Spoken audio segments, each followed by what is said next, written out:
Okay, today's our topic is acute nasopharyngitis. Table of contents, we will be covering in today's video what is acute nasopharyngitis, its pathophysiology, its major causes, clinical manifestations, medical and nursing method. What is acute nasopharyngitis? Actually, nasopharyngitis simply means the inflammation of nose and pharynx. Upper respiratory infections include infectious processes involving any or all structures in the upper respiratory tract. Actually upper respiratory tract infections क्या होते हैं? अपर respiratory tract में या उसके किसी एक portion में अगर बैक्टीरियल इन्फेक्शन हो जाता है तो उसको हम अपर रेस्पिरेटरी ट्रैक्ट इन्फेक्शंस बोलते हैं, ठीक है। नेज़ोफेरेंजाइटिस भी एक अपर रेस्पिरेटरी ट्रैक्ट इन्फेक्शन है। It is characterised by symptoms such as runny और stuffy nose, sneezing, sore throat and coughing. अब अपर रेस्पिरेटरी ट्रैक्ट के कुछ टिपिकल साइन सिम्टम्स होते हैं जिसमें runny nose, sneeze, sore throat और कफिंग जो है वो मोर इम्पॉर्टेंट है। Acute nasopharyngitis is caused by any number of different viruses, usually rhinoviruses, respiratory syncytial virus, adenovirus, influenza virus और para-influenza virus. Acute nasopharyngitis जो होता है ना, इसका मेजर कॉज वायरस होता है और वायरसेस में भी जो इंपॉर्टेंट वायरसेस इन्वॉल्व हैं उनमें RSV वायरस है, adenovirus, influenza and para-influenza viruses involve होते हैं। Common cold is one of the most common infectious conditions of childhood. Common cold जो होता है ये एक acute nasopharyngitis है कंडीशन है और ये चाइल्डहुड में बहुत कॉमन होता है। Primary concern for pharyngitis in children aged 2 years और older is that untreated GABHS। GABHS stands for group A beta haemolytic streptococci bacteria. इस बैक्टीरिया की वजह से अगर फ्रेंजाइटिस हो जाए और उसको ट्रीट ना किया जाए तो उसका जो नुकसान होता है वो ये होता है कि रूमेटिक फीवर डेवलप हो जाता है, ठीक है। Moving ahead towards pathophysiology. Pathophysiology में अगर हम देखें तो जो बैक्टीरियल कॉज होती है ना एक्यूट नेज़ोफरेंजाइटिस की, वो बहुत कम होता है। वायरल कॉज ज़्यादा होता है इसका। 30% केसेस में सिर्फ बैक्टीरियल फ्रेंजाइटिस होता है बच्चों में। Group A beta haemolytic streptococci जो है pharyngitis is spread via respiratory droplets through close contact. ये जो बैक्टीरियल फ्रेंजाइटिस है ना, ये क्लोज कॉन्टैक्ट में ड्रॉपलेट के डिस्पर्स होने की वजह से फैलता है। It has an incubation period of 2 to 5 days.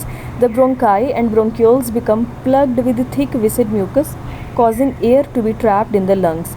असल में इसकी पैथो में होता ये है कि ब्रोंकाई और ब्रोंक्यूल्स के अंदर ना म्यूकस डेवलप होता है और वहाँ पे अकोमुलेट हो जाता है, जिसकी वजह से एयर ट्रैप हो जाती है। एयर को एक प्रॉपर पाथवे चाहिए होता है। इनहेल के दौरान जो है वो पूरा रेस्पिरेटरी ट्रैक्ट में से गुजरते हुए क्लियर पाथवे होगा तो उसके लिए इनहेलेशन और एक्सहेलेशन दोनों सिंपल रहती हैं। लेकिन अगर ब्रोंकाई और ब्रोंक्यूल्स जो हैं वो म्यूकस के साथ प्लग्ड हैं तो फिर एयर इनहेल तो हो जाती है लेकिन उसकी एक्सहेल जो है वो मुश्किल होती है। Child can breathe air in but has difficulty expelling it. This hinders exchange of gases and cyanosis appears.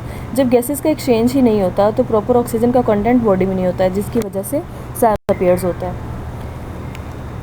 Talking about major causes, multiple entities can cause irritation and inflammation of the pharynx. pharynx की जो inflammation होती है ना उसके multiple causes हो सकते हैं, लेकिन यहाँ पे हम बैक्टीरिया और वायरसेस जो होते हैं इनकी बात करेंगे। बैक्टीरिया में जो सबसे इंपॉर्टेंट है वो GABHS होता है, group A beta haemolytic streptococci, primary organism of concern in most pediatric cases of pharyngitis because appropriate antibiotic therapy is effective and can eliminate the cardiac complications of rheumatic fever. GABHS की वजह से अगर pharyngitis होता है तो उसके लिए antibiotics available हैं। इसका प्रॉपर ट्रीटमेंट लेना चाहिए। अगर ये अनट्रीट रह जाए तो ये बाद में रूमेटिक फीवर डेवलप करता है। रूमेटिक फीवर से जो है वो कार्डियक कॉम्प्लिकेशंस डेवलप हो जाती हैं। वायरसेस की बात करें तो viruses that may cause acute viral pharyngitis include the following: EBV, mononucleosis, rhinovirus, adenovirus, parainfluenza virus, corona virus, echovirus और साइटोमेगैलो वायरस जो है वो कुछ इंपॉर्टेंट वायरसेस हैं जो नेज़ोफरेंजाइटिस कॉज करते हैं। क्लिनिकल मैनिफेस्टेशंस की अगर हम बात करें तो symptoms of nasopharyngitis are more severe in infants and children than in adults. Adults की निस्बत इन्फेंट्स में और चिल्ड्रन में ज़्यादा सीवियर सिम्टम्स अपीयर होते हैं। नंबर 1 जो सिम्टम होता है वो फीवर होता है। इन्फ्लेमेशन की वजह से, बैक्टीरियल इन्फेक्शन की वजह से फीवर डेवलप हो जाता है। Fever is common specially in young children. Older children have low grade fevers which appear early and suddenly. Dyspnea, difficulty in respiration. The onset of dyspnea is abrupt, sometimes preceded by cough or nasal discharge. Cough is also a major sign. Symptoms include dry and persistent cough. Nasal inflammation, of course, acute nasopharyngitis inflammation will be there in nasal mucosa.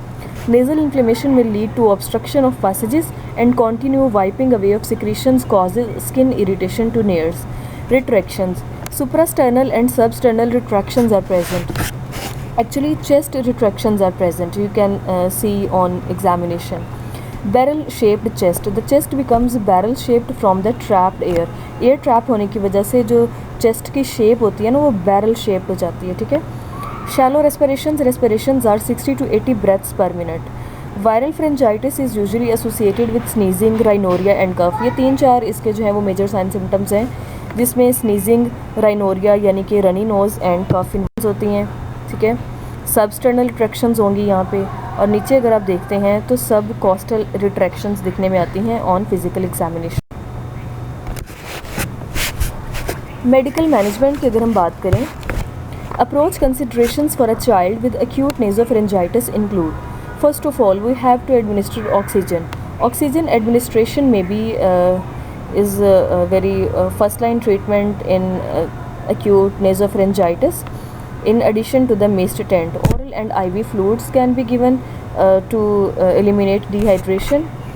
For patients with signs of dehydration, administer adequate oral or intravenous fluids. Remember that pain may limit oral intake, complicating hydration maintenance in the patient. Sore throat की वजह से ना गले में दर्द होता है patients को, इसकी वजह से वो प्रॉपर खाना पीना नहीं लेते तो डिहाइड्रेशन के चांसेस होते हैं. इन पेशेंट्स के लिए हमने ओरल और IV फ्लूइड्स को जो है वो मेंटेनेंस बहुत इंपॉर्टेंट होता है. फार्माकोलॉजिकल मैनेजमेंट अगर देखें, medications for a child with acute nasopharyngitis includes, first of all अगर बैक्टीरियल इन्फेक्शन हो तो एंटीबायोटिक्स हम प्रेफर करते हैं, ठीक है. Penicillin is a typical therapy for GABHS pharyngitis. अगर group A beta haemolytic streptococci की वजह से बैक्टीरियल इन्फेक्शन की वजह से फ्रेंजाइटिस है तो ड्रग ऑफ चॉइस जो होती है वो पेनिसिलिन होती है.